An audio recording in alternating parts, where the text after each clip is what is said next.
Acolytes. Good news for anime fans. Now, I don't know which ones, but hey, Chibi will actually show and tell what the F. And yes, I forgot his name. I am so good with names like a freaking brain that zombies with remembering, well, basically anything. So, Chibi reviews. Let's see what this is. I already like this up here. Two of my freaking favorite animes. Of course, Overlord. I mean, duh. And down here, the little, I don't remember, the little Nazi girl that just... Beautiful anime, by the way. Two of the best villains you can actually imagine. Although, Ainz Al Ghul, yeah, I would still call him a villain. For once, we have some good news for anime fans, and I gotta say, this is probably some of the best anime news we've gotten in a while, as... I love this. No, I am glazing at Acolytes. This, Ainz Al Ghul, beautiful. Beautiful, in the middle, as he should be. As the fucking Overlord should be. Isekai Quartet Season 3 officially announced just a few hours ago. This is fresh off the press. Not a lot of people are even aware of this because this is very early in the morning at the time of me recording this, and at the time of this announcement, there's a lot of people that are still asleep and are completely unaware that this announcement was just made. And so we're going to cover everything that was announced alongside of this, what this means, why this is good news, and everything in between. So let's get into why this is good news. Well, for those that are unaware of what Isekai Quartet is, it is a very unique IP, a very unique property that celebrates all these individual series where they go into the same universe and they just basically interact with each other. Now, some people might think that it might be just for fan service, which in general, that's kind of what the whole point of it is, but the other aspect of it is that it gives hints to things to come. For instance, either lore drops, which we had a lot of lore drops for ReZero within Isekai Quartet Season 1, Season 2, and even the movie, but also some sneak peeks to potentially characters or series that are set to return.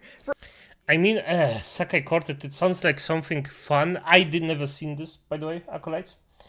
It sounds like fun that... okay, let's just look it up. What's a Sakai Quartet? Sakai Quartet. I mispronounce it definitively. Let's just... continue this one in the meantime. For instance, in Season 1 and Season 2 of Isekai Quartet, when those came out, there was characters that were introduced that came into the picture, like Cautious Hero, for example. It briefly appeared for some time within Isekai Quartet. You know, we have had multiple different, like, in-cards showcasing the characters interacting with each other, as you can see here, that celebrates individual episodes, and basically, it's more or less a celebration of these different series, and it also hints that these series are potentially going to get a continuation of some kind. I will and so never in this have case, any... when I take a hard look at Yeah. Okay, so it's a fun little interaction. I actually thought this would be like a real freaking on point, effing in your face interaction where they talk with each other and just do things or just communicate, exchange their experiences, but it's a quick, nice, you know, in your face, quick, funny, nice, it's fine. Instance like this cover for Isekai Quartet Season 3, one thing I instantly notice, and everybody I think is going to notice, is the top left. Eminence and Shadow. Shadow is on this cover, and this basically means that, for one, we're potentially going to get some form of anime announcement relatively soon because of him even appearing in this cover poster. But also, Tanya being front and center on this poster implies that she's going to have a very active role, and most likely setting up her role for Season 2 of her anime. For those that don't know, Tanya the Evil has had a Season 2 announcement for honestly like a few years now, but we've had basically next to no information on when it's going to come out or, you know, when it's going to broadcast or whatever. We just know Season 2 is in production of some degree. And with her being front and center like this on a cover, it seems to me like we're probably going to be relatively soon be getting a Tanya the Evil Season 2 announcement. That's my assumption. So. And with Shadow being in the background as well, I'm assuming we're going to get some form of follow-up as well. Either a movie, OVA, Season 3, who really knows? But I'm just pointing that one out. Another thing is with Shield Hero, or now Fumi, being on the cover too, implies there's going to be some form of information for Shield Hero very soon. And then Overlord 2, another good example, probably a continuation of that, because there's still a lot more content that Overlord can cover, especially with its recent release of its movie. But getting back into the main point, this overall is a very unique franchise, and it's been a while since we actually had an update on it. For those that are unaware, Isekai Quartet Season 2 ended literally back in 2020. That is a long time ago. 5 years ago. Like, the anime community was so different in 2020 in comparison to what it is now in 2025. Obviously, a lot of people might say it's a lot worse, but the point is, as a Isekai Quartet, people have been waiting a long time for continuation, myself included. And then there was a movie that came out a few years after that, back in 2022, and this movie was a continuation or a follow-up of Season 2. And if you have not watched this movie, you 100% should. It's a very good movie. But what I'm trying to say is that Season 3 is going to be carrying on after the events of the movie, and I'm going to tell you, man, I'm excited, because honestly, Isekai Quartet is such a unique property, because, like I said, it takes the uniqueness of Isekai, and has all the characters that go into different worlds, alternate realities and stuff, and they're just in the same reality. And it doesn't feel like it's out of place or anything, because individual characters here are all experienced with going into different worlds. So being together and being able to associate with people that have overwhelming abilities and stuff is pretty freaking cool. I cannot wait to see what, Kazuma and Subaru's reactions are to Shadow.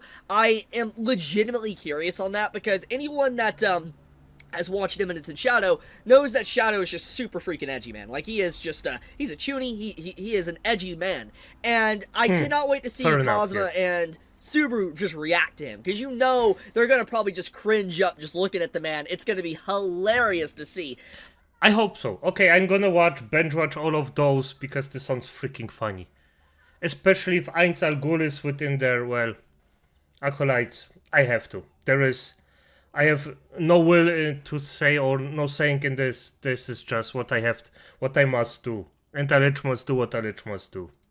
Another thing I am curious about with this announcement, which is kind of sad I don't see Cautious Hero on this cover, which, once again, Cautious Hero did briefly appear in Season 2. I do hope that with Isekai Quartet Season 3, we get some form of hints of a continuation, because for those that have never watched Cautious Hero, incredible series that 100% deserves a Season 2. And with these releases, typically they also hint at new series to come, or series that will return, and so they could be saving him behind the scenes, that he might appear briefly or something within Season 3. But I'm looking forward to it. But yeah, I wanted to share this news, because this was honestly something incredible to wake up to. I did not expect this, and I'm just like, I cannot wait. Cannot wait to hear these characters in the same room again, communicating, and just seeing kind of updates, because, I mean, a lot has changed since Season 2 and the movie came out. For instance, we have had, like, a new Overlord season, like a movie and stuff. We have had, Season 3 of ReZero. There's been some stuff with Konosuba. So, when you think about all this different type of stuff, the character interactions are going to be vastly different. We're going to see some differences, maybe with the dynamic of characters, because Subaru's going to have a little bit of upgrades, especially after what happened after Season 3. I mean, we might see an incorporation of Garfield as well into, Season 3, more of him and all that. We might see, just interesting characters that were introduced in Season 3, potentially appearing as well in Season 3. So yeah, I can't wait, man. It's going to be so much fun. But yeah, I'll leave it at that. Wanted to start the day off with some very good news. Nice. It's always good to hear a bit something positive. Especially the shit he got, the last few months. It's good that he's on the ups. And I'm gonna be honest, for F's sake, this is just one of the biggest things that I see is that his artist just said, no, I don't want to see my art on you. This was just a gut punch. But I'm gonna be honest, Chibi should be a bit more heartless about this. Just say, no, I paid for it, that's mine. If you don't want to be associated with it, bad luck. Simple as that. If he paid for it, of course. If not, then fair enough. Oh, but at the end of the day, man, this is good that I learned something new. I'm gonna binge watch the entire thing. I hope it's on Crunchyroll. I'm gonna find it anyway. But F me, I am so... I don't know, like, two of my favorite characters in the freaking world, Tanya and Ain Al Ghul. It's just beautiful. I just have to see this. I just have to see this. But as it is, Acolytes, good night.